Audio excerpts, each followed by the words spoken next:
So hello everyone, we're speaking about this week's Parsha, Parashat Balak. Of course, the famous episode of Balak hiring Bilam to curse the Jewish people. That didn't go so well for them at the end of the day. Or in a way, I guess it did. That's a different topic. But, so one of the things that actually makes this Parsha interesting, out of very, very many, Rav Bernstein makes several points in his Torah actually last year. I listened to the recording on journeysintorah.com.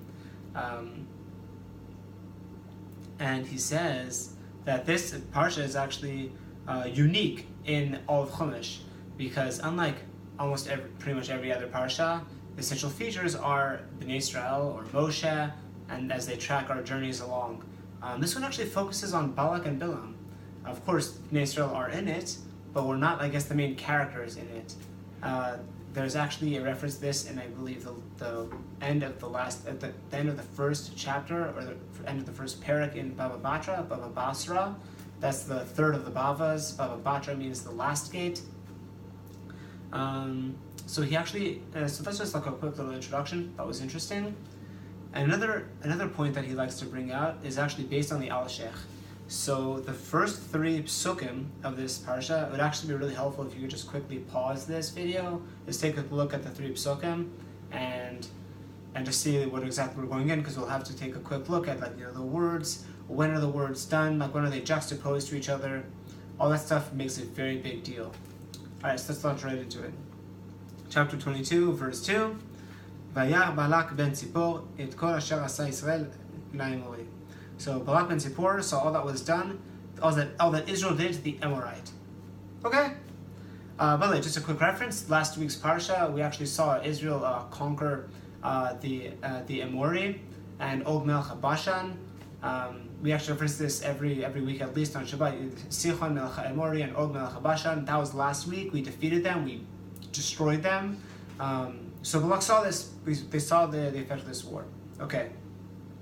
Next pasuk. Vayagar Moav mipnei ha'amod. So Moab was very frightened of the people. Kiravu, because it was formidable. Vayakatz Moav mipnei bnei Israel. Right? And Moab was disgusted in the face of the children of Israel. And then the next pasuk. Vayomer Moab el ziknei Midian. Moab now needs to consult with Midian to, I guess, deal with Israel. Ata yilachachu hakal et kol siotenu. Now the congregation will chew up our entire surroundings. As an ox chews up the greenery of the field. That is to say, when an ox eats the greenery of the field, they tear it out by the root, they completely uproot it. So that's what the congregation of Israel is going to do to us when they come. Uvalak ben Zippor melech leMoav va'etehi. So Uvalak ben Zippor was the king of Moab at that moment, or at that time. Fine. Now, the first glaring question that actually Rashi deals with immediately, and Rashi actually has a different way of seeing these psukim, but what does that mean? Why? We just introduced Balak ben Zippor in our first pasuk of this week's parsha, but he's just Balak ben Zippor. We know who his father is, we don't really know what he's doing. We know that he saw what happened to the Amorite, whatever that was, but why is he only introduced as a king later on? That's the kind of thing, usually when the Torah speaks, or if person is careful to mention, you give the credentials immediately. This is this person, and this is who he is. This is what he does. But here, there's Balak ben Zippor, and only later do we see he's the king of the Amorite, or the king of Moab. So that's one point. Two, so we see that Balak saw what Israel did to the Amorite, again, whatever that is, but we don't know what his reaction was. On the other hand, in the next pasuk, we see that Moab had a reaction to the Jews, but we don't know what they saw. So that's another question highlighted by the Al-Sheikh. He deals with all these, at the beginning of every parsha, he just starts asking a whole slew of kashas, of difficulties, of questions, and then he goes in and he solves them and he answers them. So that's a very good question. Also, why is it that Moab went to go to consult the Ziknei Midian, the elders of Midian, and Balak did it? What was his role in this? After all, if Balak is a king, kings are usually leaders. They're usually the ones who charge forward, the ones who usually or are proactive and looking to do things. Here, Balak seems to be passive. What's happening here? Enter the Al-Sheikh. Here's what was happening. So what was it that Balak saw? So based on the Yalkut Shimoni, which is a book of Midrash, It's commentary based on the times of the Mishnah. The authors of the Mishnah were also the ones who wrote the Yalkut Shimoni, as far as I understand, I believe. The interpretation there is that Balak ben Zippor was actually an officer with the Amorites. So when it says V'yar Balak ben Zippor kol asher asa Yisrael Amori, he saw what happened. He was there. He had witnessed the actual battle going on and the war that was fought and lost by the Amorite, which is why Moab eventually hires him to lead them in battle, because they know they're about to face the same enemy and that Balak has experience, so they want him to at least to measure, an emergency measure. Let him lead us at this difficult time. What did he see though? The Psukim don't tell us. And this can be answered by the juxtaposition, by the way the Jews are referred to. V'yar Balak ben Zippor kol asher asa Yisrael le'emori, that's the Jews are referred to. The next pasuk, V'yagar Moav mipnei ha'am. Why do we call the Jews Yisrael in one and ha'am in another?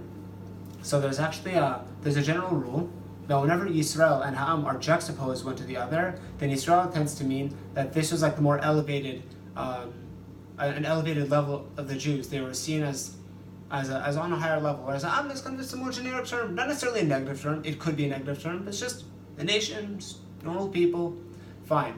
So the reason why Balak saw him as an elevated person, because he saw something that no one had ever seen before. Normally, especially back in the day, how are wars won? Like whichever army had the higher numbers. If this army had more numbers and the other army had smaller numbers, all other things being equal, bigger numbers wins. Here that wasn't the case. The Amori were more numerous than Israel, and Balak knew that, and he saw it, and all the same, Yisrael beat them. So he knew this wasn't obeying the natural, physical laws of nature and of battle, but there was something elevated with the Jews. So he knew that that's what was going on. Moab didn't see this. They just knew that the Amorite were defeated. They didn't know why. They just saw the ha'am. It must have been that the Jews were more numerous than the Amorite. That's why they won. And that actually dictates their reaction, because they said, okay, so the Jews were more numerous than the Amorite, that's why the Jews won. So what do we have to do? Vayomer Moab el ziknei Midian. That's why Moab went to go consult Midian, right? Because they said, Moab, we may not be strong enough to defeat the Jews, but if it's us and Midian, then together maybe we'll have the sufficient numbers to defeat Israel. Balak didn't do this because he knew better. He knew this whole numbers game wouldn't make a difference. He'd already witnessed it. He was an officer with the Amorites. So what did he do? So that's when we see our fourth pasuk. Vayishlach malachim el Bilam ben Beor. He sent messengers to Balaam, son of Beor, to Beor, Betorah, right? So he said, if we're going to defeat the Jews, this isn't a question of numbers game. Actually, we have to defeat them spiritually. And a spiritual antidote is finding Bilam to curse the Jewish people. Once we curse them, hopefully they'll come down on their spiritual level, and then we'll be able to defeat them. And that's why there's all this interplay between the psukim. Balak ben Zippor wasn't the king at the beginning. That's why he's only referred to as a king later on. And what did he do? He sent for Bilam ben Beor, right? As opposed to Moab, who didn't see the battle, and that they only saw the Am, just a normal people. So they went to go to Midian to get the more formidable numbers to try and defeat Israel. So that's it for this week. Thank you so much for staying tuned. I think that's this really gives us a more insight into the psukim, into exactly what's going on, like why the juxtaposition, like why all these changes. It's great for discussion. Enjoy the parsha tomorrow, and sending much love from Israel. Shabbat shalom. Enjoy. Take care. All the best.